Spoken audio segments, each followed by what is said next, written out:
Hello guys, आपका स्वागत है मेरे यूट्यूब चैनल गरिमा हिंदी एजुकेशन में।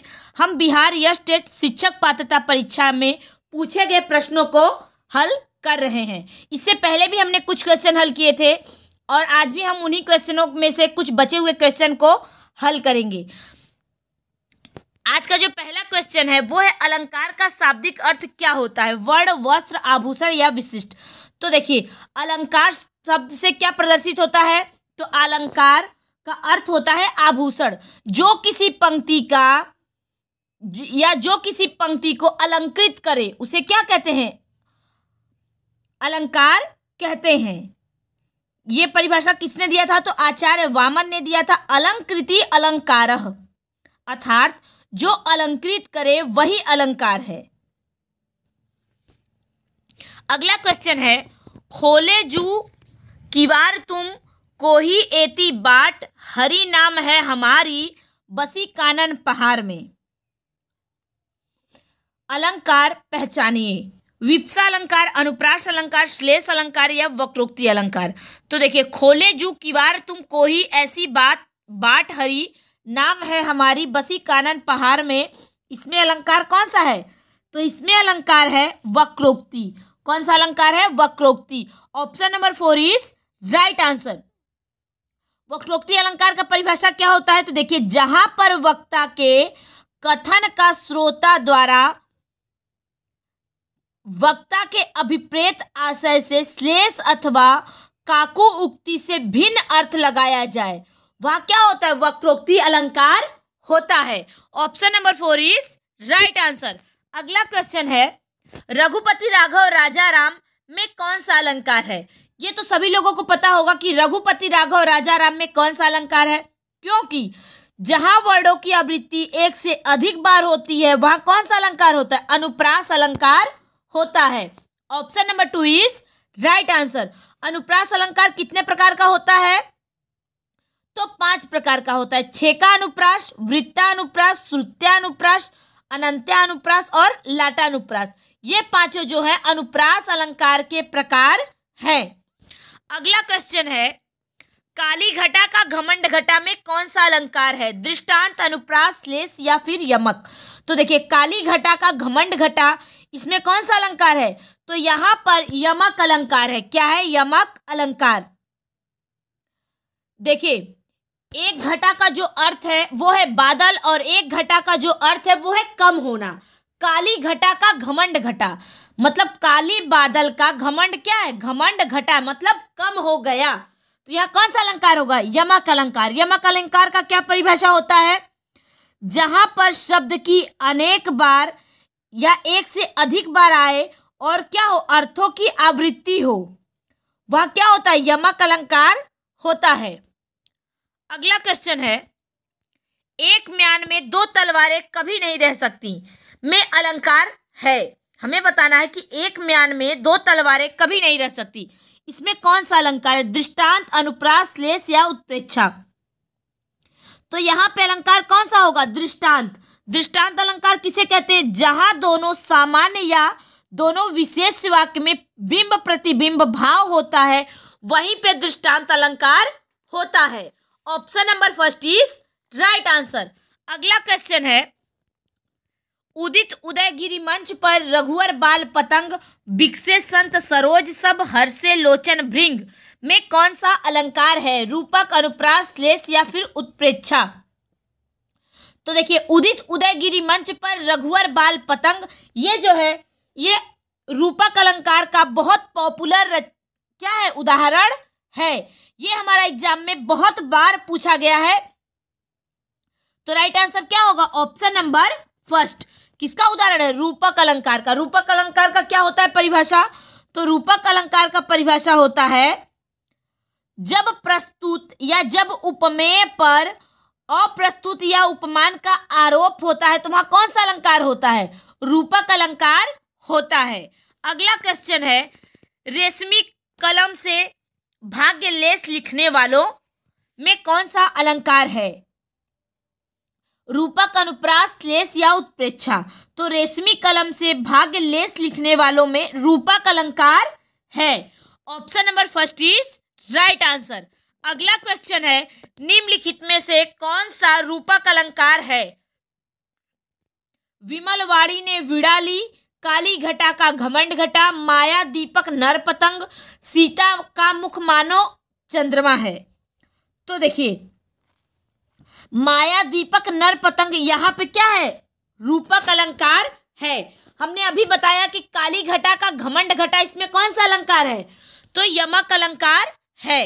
अगला क्वेश्चन है, कंज कली कलिका लतान सिर सारी है में कौन सा अलंकार है? रूपक, अनुप्रास, एक या एक और दो, दोनों, या इनमें से कोई नहीं। तो देखिए, कंज कली कलिका लतान सिर सारी है, इसमें क की आवृत्ति क्या है? कई बार हुई है। जहां एक वर्ड की आवृत्ति एक से अधिक बार हो वहां कौन सा अलंकार होता है? अनुप्रास। और कंज कली कलिका लतान सिर सारी है, इसमें और कौन सा अलंकार है? तो रूपक अलंकार भी है। तो राइट आंसर क्या होगा? ऑप्शन नंबर 3, एक और दो, दोनों। अगला क्वेश्चन है, सब प्राणियों में मत मनोमयूर आहा नचा रहा है में कौन सा अलंकार है? तो सब प्राणियों में मत मनो मयूर आहा नचा रहा है में कौन सा अलंकार होगा? तो यहाँ अलंकार होगा रूपक। यहाँ कौन सा अलंकार होगा? रूपक। ऑप्शन नंबर क्या हो जाएगा? First is right answer. अगला क्वेश्चन है, पिया सो कहयु संदेशड़ा, हे भौरा हे काग, शोधनी विरह जरी मुई, तिहिक धुआं हम लाग। इस पंक्ति में कौन सा अलंकार है? रूपक, श्लेष, उत्प्रेक्षा या फिर यमक? तो देखिए, यहाँ पे कौन सा अलंकार है? तो यहाँ पे अलंकार है उत्प्रेक्षा। कौन सा अलंकार है? उत्प्रेक्षा अलंकार। उत्प्रेक्षा अलंकार किसे कहते हैं? तो जहां पर उपमेय या उपमान में संभावना या कल्पना की जाए वह कौन सा अलंकार होता है? तो उत्प्रेक्षा अलंकार होता है। Option number 3 is right answer. अगला क्वेश्चन है, बहुत काली सिल जरा से लाल केसर से की जैसे धुल गई हो। इस पंक्ति में कौन सा अलंकार है? रूपक, श्लेष, उत्प्रेक्षा या फिर यमक? तो इसमें अलंकार है उत्प्रेक्षा। कौन सा? उत्प्रेक्षा अलंकार। Option number 3 is right answer. अगला क्वेश्चन है, झुककर मैंने पूछ लिया, खा गया मानो झटका। झुककर मैंने पूछ लिया, खा गया मानो झटका। इस पंक्ति में कौन सा अलंकार है? उत्प्रेक्षा अलंकार, श्लेष अलंकार, रूपक अलंकार या फिर यमक अलंकार? तो यहाँ पे अलंकार कौन सा है? तो होगा उत्प्रेक्षा अलंकार। कौन सा शब्द आया है? मानो शब्द। तो राइट आंसर क्या होगा? Option number first. अगला क्वेश्चन है, फूले हैं कुमुद फूली, मालती सघन बन, फूली रहे तारे मानो मोती अनगिन है। इस पंक्ति में कौन सा अलंकार है? यहाँ पे भी कौन सा शब्द आया है? मानो। तो यहाँ पे भी कौन सा अलंकार होगा? उत्प्रेक्षा। कौन सा होगा? उत्प्रेक्षा। Option number first is right answer. अगला क्वेश्चन है, नित्य ही नहाता, क्या रहेगा? नित्य ही नहाता क्षीर सिंधु में कलाधर है, सुंदर तवानन की समता की इच्छा से। इस पंक्ति में कौन सी या कौन सा अलंकार है? तो यहाँ पे कौन सा अलंकार होगा? तो देखिए, नित्य ही नहाता क्षीर सिंधु में कलाधर है, सुंदर तवानन की समता की इच्छा से।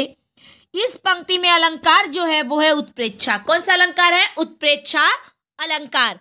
Option number first is right answer. अगला क्वेश्चन है, बैन शून्य जब से मधुर तब से सुनत न बैन। इस पंक्ति में कौन सा अलंकार है?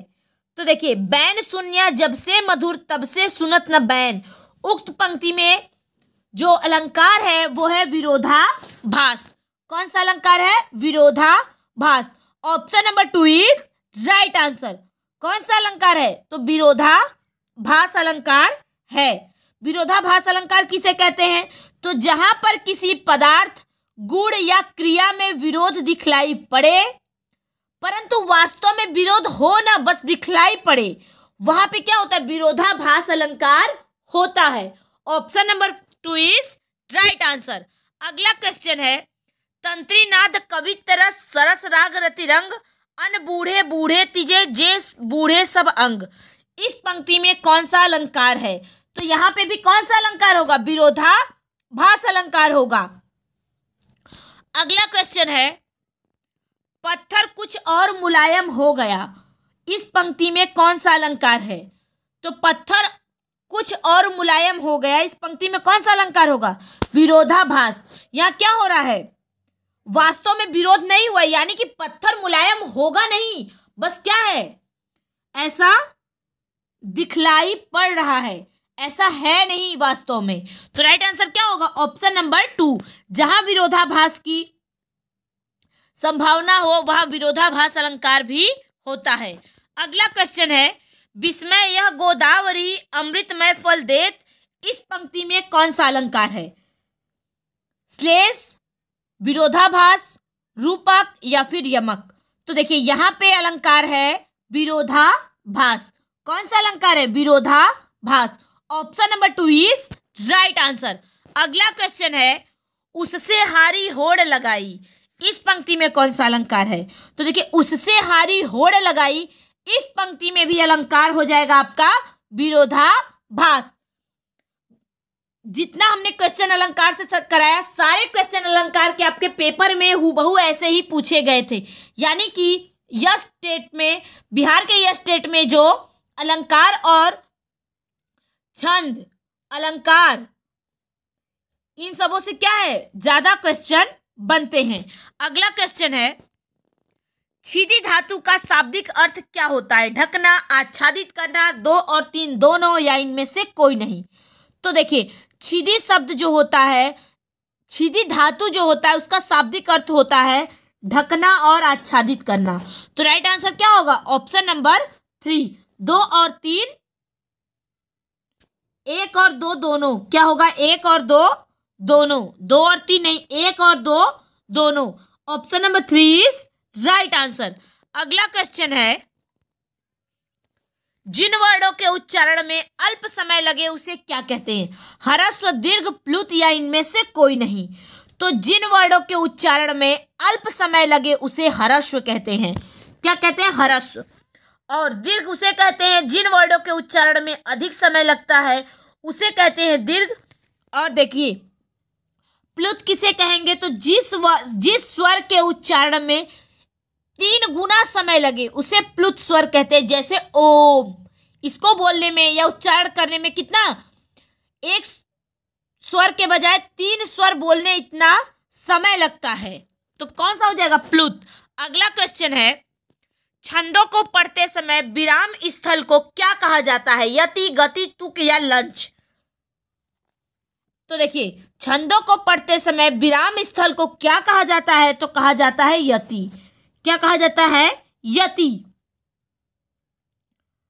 और छंदों के चरण के अंत में वर्णों की आवृत्ति को तुक कहते हैं। क्या कहते हैं? तुक कहते हैं। अगला क्वेश्चन है, चंचल शब्द में चंचल शब्द में कौन सी मात्रा होगी? लघु, गुरु, लघु और गुरु या प्लुत। तो देखिए चंचल शब्द के च वर्ड में क्या हो जाएगा? तो यहां हो जाएगा गुरु। क्यों गुरु होगा? क्योंकि यहाँ पे कोई मात्रा नहीं है, लेकिन च प्लस क्या हो जाएगा? 9। यहाँ क्या है? 2 वर्ड है, तो यहाँ क्या हो जाएगा? गुरु। तो राइट आंसर क्या होगा? Option number 2। अगला क्वेश्चन है, भगड़ में कितने लघु और गुरु वर्ण होते हैं? 1 गुरु, 2 लघु, 1 गुरु, 1 लघु, 1 गुरु, 2 गुरु, फिर लघु, 2 लघु, 1 गुरु। तो देखिए भगड़ में कितने लघु और गुरु वर्ण होते हैं? तो वो होते हैं 1 गुरु और 2 लघु वर्ण होते हैं। Option number 1 is right answer. गणों की संख्या 8 होती है। अगला क्वेश्चन है, जिस छंद के प्रत्येक चरण में 11 वर्ड होते हैं उसे क्या कहते हैं? चौपाई उपेंद्र वज्रा, इंद्र वज्रा या 2 और 3 दोनों। तो देखिए छंद, जिस छंद के प्रत्येक चरण में 11 वर्ड होते हैं उसे कहते हैं, क्या कहते हैं? उपेंद्र वज्रा और इंद्र वज्रा, यानी कि ऑप्शन नंबर 4। चौपाई जो है ये मात्रिक छंद है। चौपाई के प्रत्येक चरण में 16 मात्राएं तथा अंत में 2 गुरु वर्ड होते हैं। किसमें? चौपाई में। अगला क्वेश्चन है, कवित्त वर्णिक छंद में कुल कितने वर्ड होते हैं? यहाँ क्या है? कवित्त वर्णिक छंद में कुल कितने वर्ड होते हैं? 11, 24, 31, 41। तो देखिए कवित्त वर्णिक छंद में कुल वर्डों की संख्या है 31। कितनी? 31 है। कवित्त छंद के 3 भेद होते हैं, मनहरण कवित्त, रूप घनाक्षरी और देव घनाक्षरी। ये किसके भेद हैं? तो कवित्त छंद के भेद हैं। अगला क्वेश्चन है,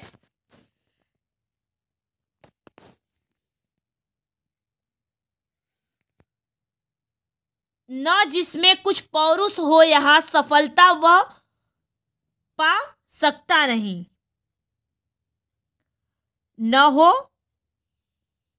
न जिसमें कुछ पौरुष हो यहाँ सफलता वह पा सकता नहीं। उक्त पंक्ति में कौन सा छंद है? मालिनी, सवैया, वंशस्थ या द्रुत विलंबित? तो यहाँ पे छंद है कौन सा? द्रुत विलंबित। कौन सा छंद है? द्रुत विलंबित। Option number 4 is right answer. क्या है? द्रुत विलंबित। द्रुत विलंबित छंद में 4 चरण होते हैं और प्रत्येक चरण में 12 वर्ड होते हैं। अगला क्वेश्चन है, आए प्रजादीप निकेतन पास उधो पूरा प्रसार करती करुणा जहां थी। उक्त पंक्ति में कौन सा छंद है? बसंत तिलका, मंदाक्रांता, सवैया या उपेंद्र वज्रा? तो देखिए आए प्रजादीप निकेतन पास उधो पूरा प्रसार करती करुणा जहां थी, इस पंक्ति में बसंत तिलका छंद है। कौन सा? बसंत तिलका। बसंत तिलका में 14 वर्ड होते हैं। कितना? 14 वर्ड होते हैं। अगला क्वेश्चन है, भुजंग प्रयात में कौन सा छंद? भुजंग प्रयात कौन सा छंद है? मात्रिक, सममात्रिक, मुक्तक या फिर वर्णित? तो देखिए भुजंग प्रयात कौन सा छंद है? तो ये छंद है वर्णिक। कौन सा छंद है? वर्णिक छंद है। इसके प्रत्येक चरण में 12 वर्ड होते हैं। कितने? 12 वर्ड होते हैं। अगला क्वेश्चन है, काव्य गुण क्या है? काव्य के सौंदर्य और अभिव्यंजना शक्ति को बढ़ाने वाले तत्व, काव्य में रस, अलंकार और छंद का समावेश, काव्य का स्वरूप या इनमें से कोई नहीं। तो देखिए काव्य क्या है? तो काव्य के सौंदर्य और अभिव्यंजना शक्ति को बढ़ाने वाले तत्व को ही क्या कहते हैं? काव्य गुण कहते हैं। तो राइट आंसर क्या होगा? Option number 1। अगला क्वेश्चन है, काव्य प्रकाश नामक ग्रंथ के रचनाकार कौन है? मम्मट, भामा, दंडी या वामन? तो देखिए काव्य प्रकाश नामक ग्रंथ के रचनाकार है कौन है? तो वो है मम्मट। कौन है? मम्मट। भामा ने क्या लिखा था? तो भामा ने लिखा था काव्यालकार। क्या लिखा था? काव्यालकार। दंडी ने क्या लिखा था? तो काव्यादर्श लिखा था। आचार्य वामन ने क्या लिखा था? तो आचार्य वामन ने लिखा था काव्यालकार सूत्र ग्रंथ। तो राइट आंसर क्या होगा? Option number 1। काव्य प्रकाश नामक ग्रंथ किसने लिखा था? तो मम्मट ने लिखा था। अगला क्वेश्चन है, चारुचंद्र की चंचल किरणें खेल रही थी जल थल में, उक्त पंक्ति में किस काव्य गुण से संबंधित है? प्रसाद गुण, माधुर्य, ओज या इनमें से कोई नहीं? तो इसमें देखिए प्रसाद गुण है। अगर आपसे यही पूछ दे कि इसमें कौन सा अलंकार है, तो इसमें अलंकार, आपका अलंकार कौन सा होगा? अनुप्रास अलंकार होगा, क्योंकि यहाँ च की आवृत्ति 1 से अधिक बार की गई है। जहां एक वर्ड की आवृत्ति 1 से अधिक बार की जाए वह अनुप्रास अलंकार होता है। अगला क्वेश्चन है, निम्नलिखित में से कौन सा आचार्य भरत मुनि का के अनुसार काव्य गुण है? प्रसाद, समाधि, समता या इनमें से सभी? तो देखिए इनमें से सभी जो काव्य गुण है वो किसके हैं? आचार्य भरत मुनि के हैं। कौन? आचार्य भरत मुनि ने 10 काव्य गुण बताए थे। कौन कौन से? श्लेष, प्रसाद, समता, समाधि, पद सुकुमारता, अर्थ शक्ति, उदाहरण, कांति, माधुर्य, ओज। ये 10 जो थे भरत मुनि ने काव्य गुण बताए थे। अगला क्वेश्चन है, काव्यालंकार सूत्रवृत्ति किसकी रचना है? अभी हमने बताया कि काव्यालंकार सूत्र ग्रंथ किसकी है, तो किसकी है? तो वो है वामन की। किसकी? वामन की। Option number first is right answer. अगला क्वेश्चन है, अभिनव गुप्त के अनुसार रस के कितने प्रकार होते हैं? 9, 11, 10 या 8? तो देखिए, अभिनव गुप्त के अनुसार रस के जो प्रकार होते हैं वो होते हैं 9। कितने? 9। कौन कौन से? श्रृंगार रस, हास्य रस, करुण रस, रौद्र रस, वीर रस, भयानक रस, विभत्स रस, अद्भुत रस और शांत रस। यही 9 रस अभिनव गुप्त ने माना है। अगला क्वेश्चन है, नहीं पराग नहीं मधुर मधु नहीं विकास इहि काल, उपर्युक्त पंक्ति में कौन सा रस है? श्रृंगार रस, करुण रस, वीर रस, हास्य रस। तो देखिए, इस पंक्ति में जो रस है वो है श्रृंगार रस। क्या है? श्रृंगार रस। श्रृंगार रस किसे कहते हैं? तो नायक और नायिका के मन में संस्कार के रूप में स्थित रति या प्रेम जब रस की अवस्था में को पहुंचकर आस्वादन के योग्य हो जाता है तो इसे श्रृंगार रस कहते हैं। श्रृंगार रस का स्थायी भाव क्या है? तो वो है रति। क्या है? रति। अगला क्वेश्चन है, करुण रस का स्थायी भाव क्या होता है? करुण रस का स्थायी भाव क्या होता है?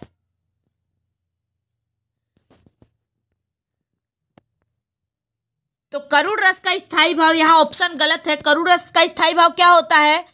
तो वो देखिए, इसमें नहीं दिया है। क्या हो जाएगा राइट आंसर? इनमें से कोई नहीं। करुण रस का स्थायी भाव क्या है? इनमें से कोई नहीं।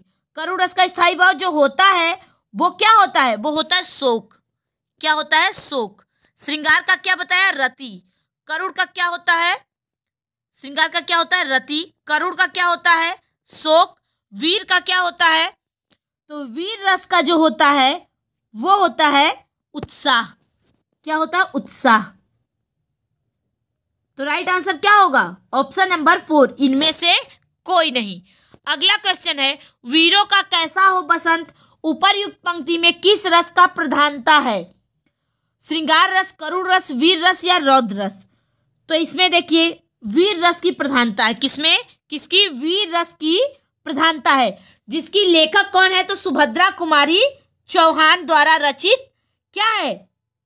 कविता है। अगला क्वेश्चन है, भयानक रस का स्थायी भाव क्या होता है? हास, उत्साह, भय या जुगुप्सा? तो देखिए, भयानक रस का स्थायी भाव जो होता है वो होता है भय। क्या होता है? भय। Option number 3 is right answer. जुगुप्सा किसका स्थायी है? तो विभत्स रस का। किसका? विभत्स। अभी हमने बताया उत्साह जो है वीर रस का है। किसका? वीर रस का। ये हास जो है ये हास्य रस का है। किसका?